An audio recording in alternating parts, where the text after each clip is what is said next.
Okay, I'm sharing my screen. I told you, but I love your work. Thank you, teacher. So, okay, I'm going to talk about, no in a formal way, about like methodologies and all of the things. I'm going to talk about things that happened to me. And also, as you know, I live in Bogota, Colombia. So I'm going to start. And this presentation is like a guide to find more yes than maybe when someone tells you why should we support social causes. So for a start, I'm going to give a little context, and is that last year in Colombia, monetary poverty reached more than the 40% of the population. The pandemic without 8 years of progress on this trend. Also, this is like a context for all of countries, I mean like in Latam and also around the world. But in this case, I'm going to be very specific in Colombia. So this is like a factors to take present. National Statistics Department here in Colombia, DANE, is an institution who report all of the things and who have all the statistics and information about it.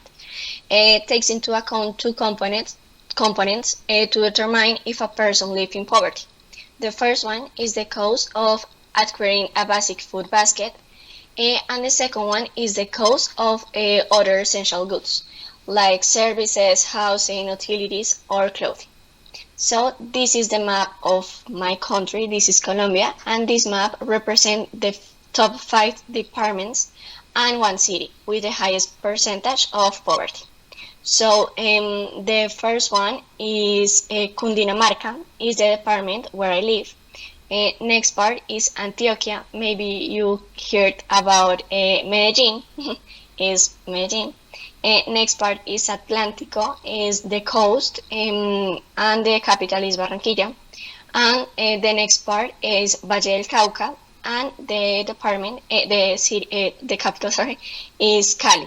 Maybe this is one of the cities you heard about the manifestation and all of the things. And this is a very, very, very impressive data, is that Bogota have the 30.9% of the percentage of poverty around Colombia. So with this panorama, with this context, who can help this population? Maybe this is like the first question to ask and the first question to have in mind. And there are like 4 actors or 4 institutions that maybe can help. The first one is the national and local government. Sorry, there was a error here. And how they can help with social policies and with this. The next part is the companies and institutions like NISUM, and maybe we can help with social responsibility plans or actions. The next part are ONGs with a specific purpose, for example, aliment banks or foundations like this. And next part is a group of people who are interested on it but doesn't want to join to an ONG. So as you can see, there are many actors who are involved to be part of the solution. So I would like to ask you in this moment where you are. Where you are on this part of actors or on this part of people that can help. Maybe you are a company, maybe you are a group, you are a part of a group of people who are interested on it. And so I would like to have like this moment of reflection, to self-reflection, to discover if you are part of one of these actors. So, in this case, let me share you my experience. I live in Bogota, one of the biggest cities around the world, and also the first one with the highest index of poverty in my country. Since the quarantine starts, a lot of people lost their jobs and incomes. And also, this really affect the quality of life and obviously the peace of mind to do many things, like had a dish of food. So this is my country. This is my city. Maybe if you have been there before, you can remember. So with this context, it was necessary to raise the voice and ask for help. This is a powerful image, and this is very rude, and this is very sentimental for us who live in Colombia to see like this kind of clothes. Why? Let me explain. In different part of the city, I live in the north of the city. Here in Bogota, you can find a lot of neighborhoods, and I mean like the rich part is in the north, the poor part is in the south.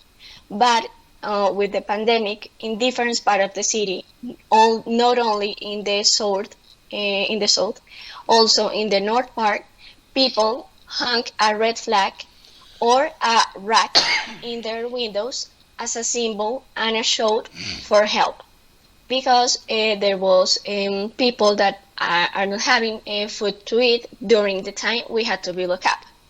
So with a lot of pessimistic news and with the anguish of the coronavirus situation, with my siblings, we decided to make a campaign for those who had nothing to eat. So this is like a workflow of what we do. So in the first part, you can see we feel like the need to do something. The next part, we decided to make a plan. We organized what we need, and we set the financial and operative resources. And as a result, we had a big satisfaction. What we do?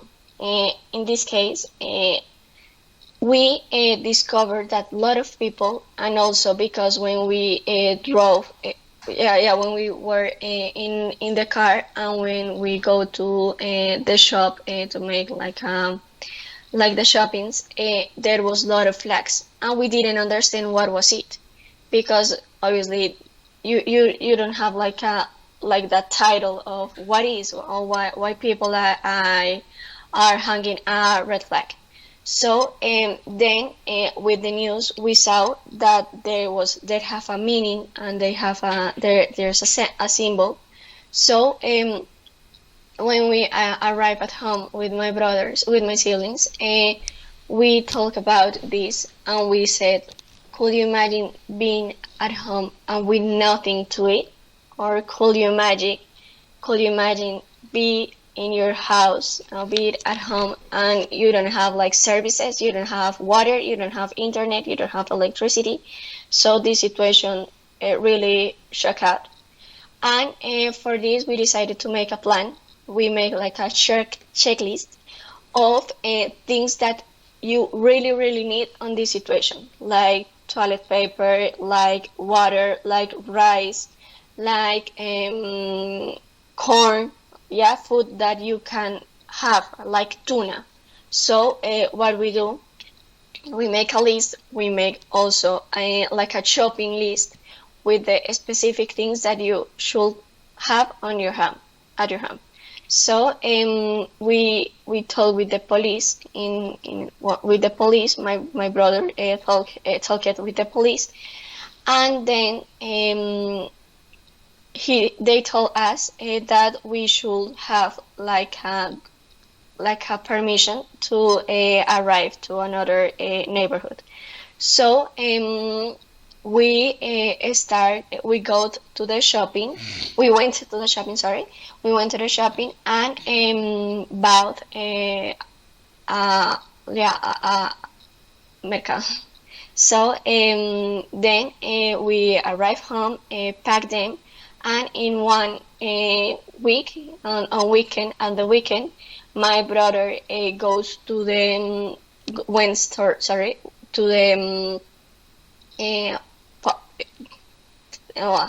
to the poor zone of Bogota, and start give to the people the well, like the gifts that we recollect.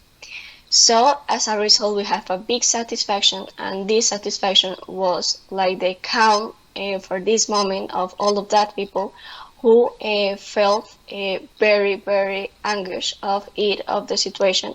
But with a dish, with a food, with food, they calm like this anguish because they felt that nowadays, at this night, they can eat something. So this is like a specific situation. And what is next is to ask you, what is your excuse for not doing it? Maybe, and the most common reasons is like, I don't have time. Yeah, so it's not about time. It's about organize like your schedule, organize if you really want to do something, you are going to do it. So the next part or the next excuse maybe is like, maybe you can think or others can think, I don't know where I can find ONGs to support, or I don't believe in it. This is like the most common reason, because some people in my country said like, no, I really don't help ONGs because I know they are not going to help the people who really need it. So it's no about it. And the next part is I don't have money. So maybe you don't have money, but you have a group of people. Maybe you have a friend who really wants to help a specific cause, or maybe your help can be a time. You can be a volunteer. You can be someone who be organizing. For example, if you are a person who always are talking about Excel, are talking about how to do this in a order way, how to do that. Maybe this can be your help for others. So you don't need to have all of the answer of it. You just need to want to make a change, and it will happen. In my case, it was like a need. Like I need to be in the other shoes to know that we currently have have something to eat, have a work, have a lot of services in our houses, but maybe it's not as easy for all. So this is more like an invitation. This is like a reflection for us to say, yeah, this is very true. This is not only in Colombia. This is in all Latin. This is in all the world. And maybe what you really need is to see more, not to be very frame of what we actually have, of what we actually see. So this is an invitation. This is like a new way to see that not all of things are easy for all. So this is very, very, very powerful. And on the classes, you remembered, I told you that we have an entrepreneurship where we sell candies. Yeah, and maybe someone say, it's only candies. Yeah, maybe it's only candies, but with all of that candies, with this little piece of sugar, maybe a girl or a boy can be could be happiest. So this is a way to tell you that you don't need to have all of that things. You don't need to have a lot of time. You don't need to believe in all of the ONGs. You don't need to have a lot of money. You only need to want to make a change. And really it will happen. And also I believe that we are in a society that maybe is very jealous, and maybe things are egocentric, and it is a good way to say, hey, yeah, it's true. Maybe what I have now, maybe others can have it at the moment, currently.